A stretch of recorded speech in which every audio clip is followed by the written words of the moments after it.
So, Erin, this year, I mean, for everyone, has been a strange one, but for you in particular, you were involved in the rescue effort in the notorious bushfires in Australia. That seems like last century now that COVID swept in, and you were involved in flood rescue as well, pretty much from bushfires to floods and then COVID. Can you tell us a bit about your involvement this year, and particularly the bushfires? Sure. Yep. So we were assisting fire and rescue and the rural fireys. Definitely not in the front line fighting the fires. That's not our primary role, but giving them support, running out food and water, blocking off roads, doing a lot of door knocking for evacuations.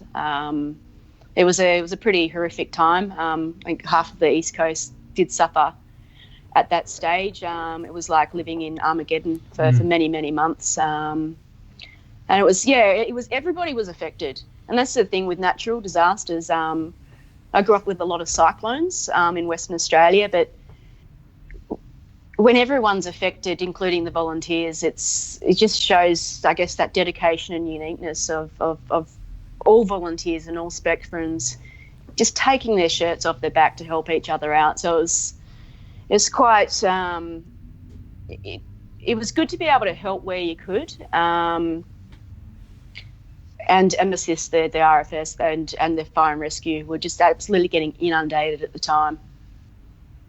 Is it scary? Is there an element of fear? What goes on in your mind when you're going out and participating in this sort of rescue effort on this scale? When it was due with the fires, we went out to between Exeter and Bundanoon, which is where it skipped from the Currawong fires over to create the Moreton fires. We were standing in embers and ashes, and to tell you the truth, my eyes were like saucers. And we're ready to get out there as soon as we were told to get out. So that because we're not trained in that situation, it was very overwhelming. We had zero visibility. So yeah, it was scary. But again, just doing what we could do to help out at that time. So it'd be absolutely lying if you say, not terrified sometimes, but like the old analogy, the duck legs underwater, they're composed, head on the shoulders there, you're just trying to keep everyone else as calm as possible whilst attending the rescues. But all the other rescues, you do when you start in your greenhorn, and same with in first aid, you're quite nervous. But as you develop and continue training, you can only take yourself back into the compound, into that training role and say, look, this is exactly what we've trained for. This is no different. Well, it's very different to the training itself, but we've trained for this. We can do this.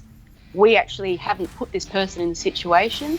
They've put themselves into the situation. We're here purely to help.